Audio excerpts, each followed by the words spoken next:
there have been, in good news, 17,032 vaccines over the weekend. Well done, Queensland, that's excellent, because we had a target of 15,000, so we exceeded that. And from all reports, everything was going extremely well out there. And in the past 24 hours, we've had 7,570 vaccines, which is fantastic. Well, today we are here, trackside at Eagle Farm, and we're in the midst of the Winter Racing Carnival, and what beautiful weather for racing on Saturday, where we're expecting it to be a super Saturday. I want to congratulate Nev, Bell and Tony for the great work they've been doing, and they invited us to come out here for the Cabinet to meet here at Eagle Farm. The state government's invested around $40 million, and it was great to hear a presentation about everything that's happening here. But in other countries we see events actually are not happening at the moment. It's great to see our events is happening. It's great for the local economy. And how many people are you expecting on Saturday? 12,000 people are expected to be here. And I know Minister Grace and I are absolutely looking forward to it. So on a beautiful winter's day like this, if you can just get this weather for Saturday, Nev, will be absolutely right. So I'll hand over to Minister Grace and Nev, and then Yvette and the DP. Thanks. Thank you, Premier, and it's wonderful to be here at the Stradbroke at Eagle Farm on Saturday.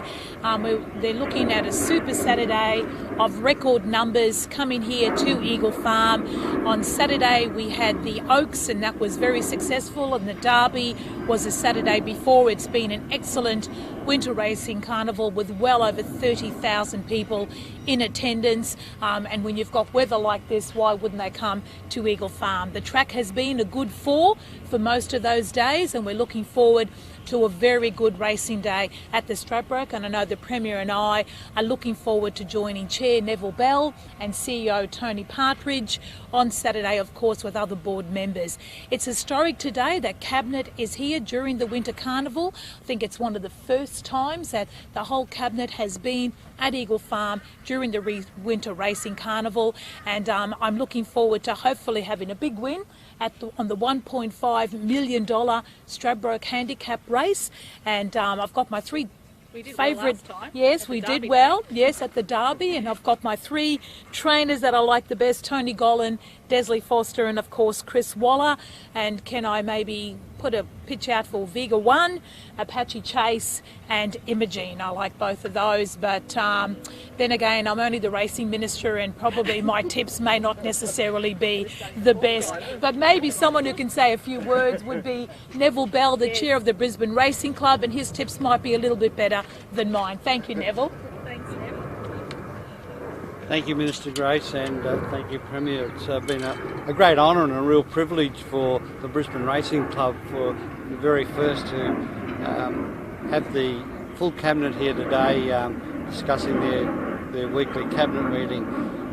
Saturday, as has been said, is the final day in Stradbroke season, and it's just been a wonderful carnival so far.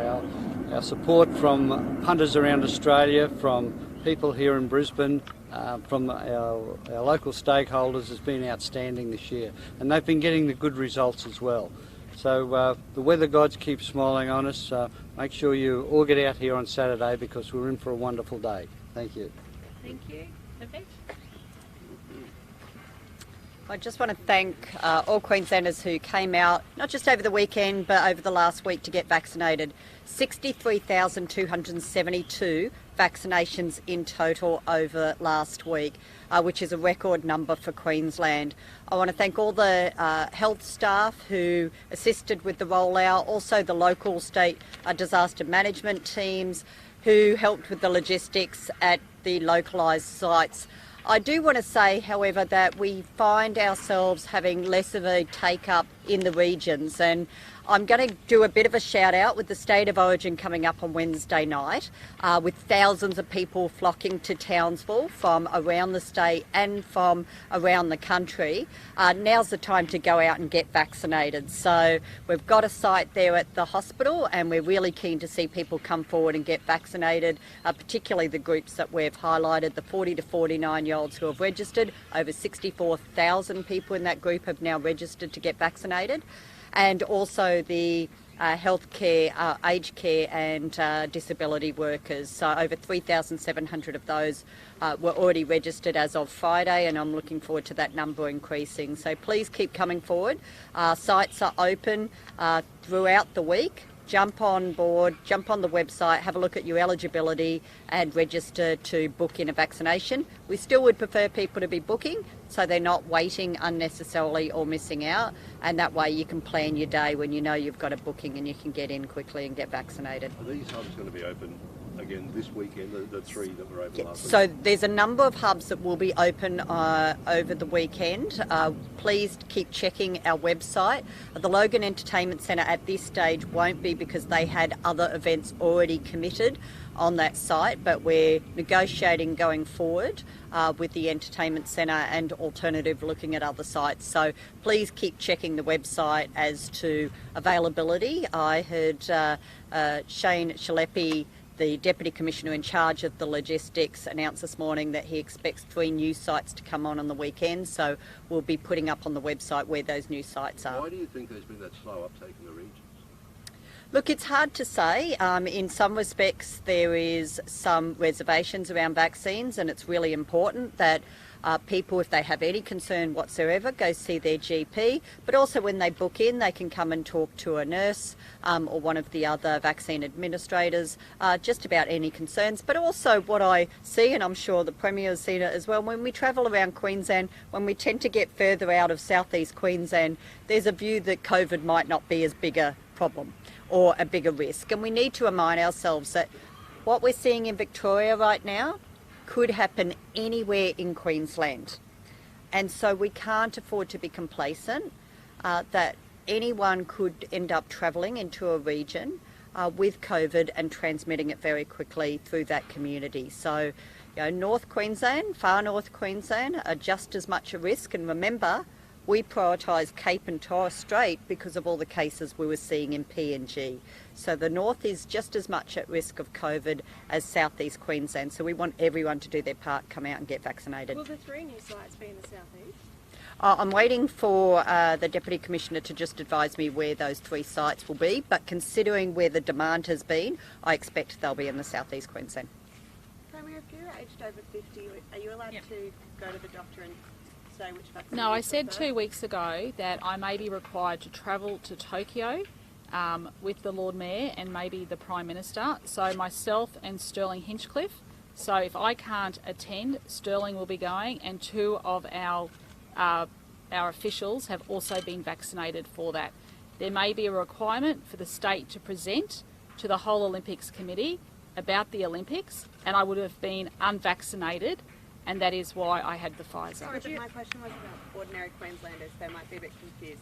They when they go to the doctor will tell them which vaccine they Yes, use. and as the Commonwealth has said, there are a lot more vaccines coming in the last quarter of the year as well. Would you have received AstraZeneca if you weren't going to the Olympics? Yeah. Look, the Chief Health Officer got AstraZeneca. The Health Minister got AstraZeneca. So you know the Cabinet is following the guidelines. You can't go to Japan if you haven't had Pfizer, as I understand as well. Correct, yeah. That's right. Because of the timelines, the only way I can be, and Sterling can be fully vaccinated is if we had received the Pfizer. The Health Minister said earlier that people over 50 can get the Pfizer vaccine if they want, and that's always been the case. Is that correct? Not until the Federal Health Minister has said that there is going to be a lot more vaccines coming in the last quarter. In regards to your vaccine and yes. your tweet about it, some yes. people have said that it's a cop-out and that it's bad optics. I've explained I may have to go to Tokyo to present on behalf of the state and sign all of the Olympic agreements. If I can't go to Tokyo, Sterling Hinchcliffe will need to go, so that is why he has been vaccinated with the Pfizer as well. Premier, the murderer Gary Dubois has died in jail. Will there be an investigation by corrections? Yeah, definitely, Claire. That's a very good question. I've just heard those reports early this morning, and there will be an investigation into that. What other options does the government have for regional quarantine? We have a very clear option on the table.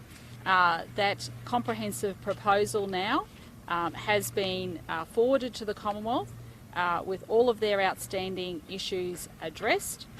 It is very, very comprehensive, and I think everyone has seen that even New South Wales thinks that regional quarantine is needed. So it's not just Queensland, it is a national view, it is a community view, and many people have stopped and talked to me about the benefits of regional quarantine. But no other options aside from Wellcamp at this stage? No, well, we've put a lot of work into that. There have been months of discussions, and now the very comprehensive plan has gone to the Commonwealth. Does it require an air traffic control tower? That has to be built by. That would have to be built by the Commonwealth. Would you consider Townsville, Sunshine Coast, or Gold Coast considering the recommendation about the tertiary hospitals?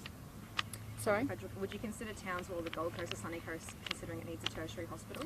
No, we've got a proposal there that's been sent off to Canberra, and we'll await to hear their decision. But let me say, I find it a bit rich to suddenly have dumped on us on Friday pages of Commonwealth criteria.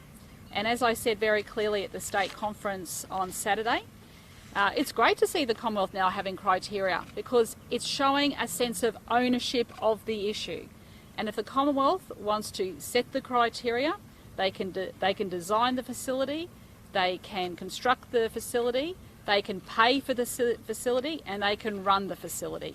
After all, quarantine is a federal government responsibility. Just back to Dubois, why does there need to be an investigation in that? I think it's in relation to a death in custody is always investigated.